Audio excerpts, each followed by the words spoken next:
বাংলাদেশ স্বাধীন সার্বভৌম রাষ্ট্র আমাদের দেশের উপর প্রচন্ড বিপদ।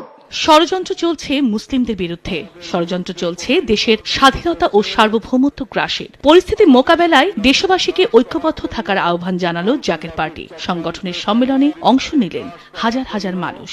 আন্তর্জাতিক চক্রান্ত চলমান। জাকের পার্টির প্রতিষ্ঠাতা হযরত মাওলানা শাহ সুফি খাজা ফরিদপুরী রহমতুল্লাহি আলাইহি ওয়াসাল্লামের ওফাত দিবস স্মরণে বুধবার ফরিদপুরের ৮৮ জাকের মঞ্জিলে অনুষ্ঠিত হল বিশ্ব ইসলামী সম্মেলন। যদি বহিঃশক্তি আক্রমণ আসে, জাকের পার্টির চেয়ারম্যান মোস্তফা আমির ফয়সল সহ অনুষ্ঠানে উপস্থিত ছিলেন সংগঠনের senior vice chairman doctor Sayem Amir Faisal ও মহাসচিব শামীম হায়দার। এমতো পরিস্থিতিতে জাকের পার্টির পতাকা নিচে দেশবাসীকে ঐক্যবদ্ধ করতে থাকেন।